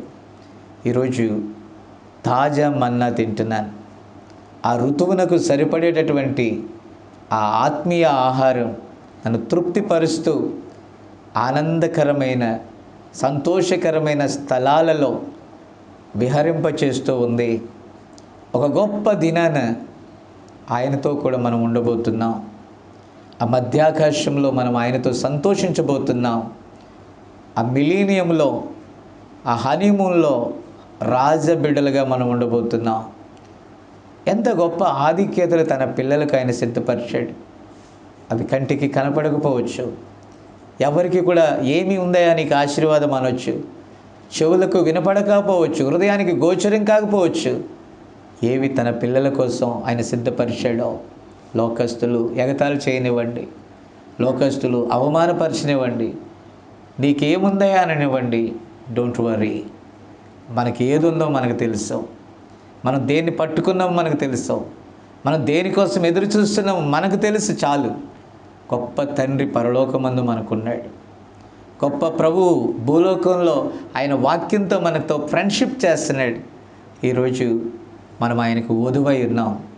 భార్య భర్తల ప్రేమ తల్లిదండ్రుల ప్రేమ కంటే గొప్పది. ఆ గొప్ప సిచ్యువేషన్, ఆ గొప్ప సత్సంబంధం దేవుడు మనల్ని అక్కడ కలుపుతున్నాడు. ఆయన అక్కడ కలుపుతున్నాడు. జగత్తు పునాది వేయబడక మునిపే గొర్రెపిల్ల యొక్క జీవ గ్రంథంలో ఎందుకు రాసుకున్నాడని మనం ప్రశ్నించడానికి వీల్లేదు. కానీ కృపే. ఎందుకంటే మనం యోగ్యులము కానప్పటికీ ఆయన మనల్ని యోగ్యులనుగా ఎంచుకున్నాడు, తన కుమారులనుగా ఎంచుకున్నాడు, కుమార్తెలనుగా ఎంచుకున్నాడు. అంత గొప్ప తండ్రి మనకున్నాడు. అంత గొప్ప పెండ్లి కుమారుడు మనకున్నాడు. ఈ దీన బాలికను, ఈ దీన కన్యను వివాహం చేసుకున్నాడు. ఆయన ఎందుకు ఎన్నుకున్నాడో మనకు తెలియదు. ఆయన అనాది సంకల్పం. కాబట్టి నా ప్రియ సహోదరి సహోదరులరా, ఇంకా నీవు వాక్యానికి వెలుపల ఉంటే, అసత్యంలో ఉంటే, అంజూరపు ఆకులనే సంఘ శాఖల మధ్య ఉంటే, కమ్అవుట్. దాని తెగుళ్ళల్లో పాలివారు కాకుండానట్లుగా దానిని విడిచి రండి అని ఈ గడియ వర్తమానం నేను పిలుస్తుంది. ఈ స్వరము నీ హృదయాన్ని తాకునుగాక. ప్రార్థన చేద్దాం. ప్రేమగల మా తండ్రి పరిశుద్ధుడే, నిజంగా ఆ తప్పిపోయిన ఆ తండ్రి కుమారుని గూర్చి నాయన మేము చూస్తున్నప్పుడు అనేక విషయాలు అందులో నుంచి నువ్వు చెప్పావు ప్రభా. ఇంకా జారిపోయిన పరిస్థితుల్లో, నీ నుండి వేరైపోయిన పరిస్థితుల్లో ఇంకా ఎవరైనా ఈ వాక్యం వింటూ ఆ స్థితిలో ఉంటే కృపచూపునైనా బలహీనులను బలపరచు, శక్తిహీనులకు బలాభివృద్ధి దయచేయి, కృంగిన వారిని లేవనెత్తండి నాయన. సర్వసత్యంలోనికి నడిపించు ప్రభువా.